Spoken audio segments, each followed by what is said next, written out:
We're joined now by Anita Bose Pfaff, the daughter of Netaji Subhas Chandra Bose, who's joining us live on this broadcast. Ma'am, thank you so much for being with us. How do you feel today, to see that your father's statue has finally been unveiled at India Gate? I've just watched the ceremony, and of course it was very moving, and I've really felt very gratified that my father has received this recognition in this most prominent and historically relevant place of being associated with the reality of free India today. And I think it is certainly a very great tribute to him, and I'm very happy that I can watch this. Do you think that in a sense it's the first time that he's got a befitting tribute in modern India? I don't think it's the first time he got a befitting tribute in so far, that I feel most happy that so many of the Indians, ordinary men and women, do remember him, and remember him in a very emotional way. And I think this is the greatest tribute, but of course, as a lasting reminder, this statue will play an important part, because many people will pass by and be reminded of him if they know him, and maybe if they didn't, ask themselves, who is this man, and maybe learn about his contribution to India's independence. Right. It's unfortunate that you couldn't travel yourself, to come and be here, but there are other members of your family, like the grandnephew of Netaji, Chandra Bose. They've said that they didn't want to come and be at this ceremony today. They felt that, that the occasion wasn't the right occasion to unveil his statue. What did you think about that? I think all of us were taken by surprise when last week, first we got an unofficial news, and then on Saturday the official invitation to the event.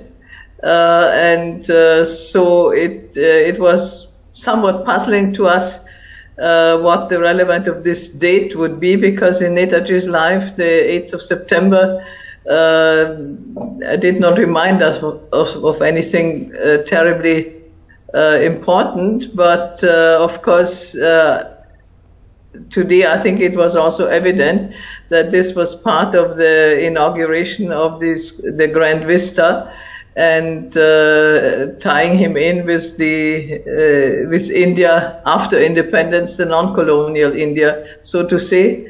But we sort of had all been expecting that maybe the 21st of October or the 23rd of January would be the unveiling of the statue. But it certainly was a very impressive function, and I'm glad I could watch it on TV. Right. And we were all very curious what the statue would look like, and so this is certainly a very befitting monument to him. Right, so you had absolutely no idea before this about what the statue would look like? No clue at all? The hologram in a way gave some clue, but I've not seen the statue before, so it was new to us, and we all looked at it with great curiosity.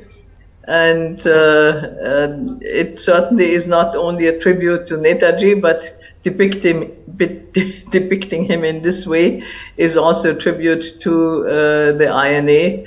And I always felt a bit sad, or actually very sad, that the contribution of the INA veterans was not recognized for a long time in India at all. And then in the 70s, eventually they were recognized as freedom fighters. And of course, in various governments got a little bit of recognition. But I think the few who sort of still survived, I think also got recognition in the recent years under the present government. What do you think, finally, Anita ji, of the larger messaging that the government is projecting from this entire project, which is for India to move away from its colonial past and in a sense look at a more promising future? breaking away from that past. Is this just symbolism, or do you think that it matters? I think one important part is looking at the role of India today. It's not only a question of looking back on history, but it partly also projects India as one of the great global players in the world today, of a country that wants to become modern and to some extent already has become modern. There are many important contributions in various walks of life that India has today. And so this is one important part. And of course, tying it in with history, on the one hand, in terms of the design of things, and on the other hand, also with the person of Netaji as such, is an important bridge, so to say. And of course, as far as Netaji is concerned, for me, this is one important factor. I feel very proud that he occupies this place, but I certainly hope that two other things will take place. One, that is, people will remember him with all his main ideas and ideals for India. And I also hope that as long as I'm alive, I still will experience another important event, that is the return of the remains of Netaji to India.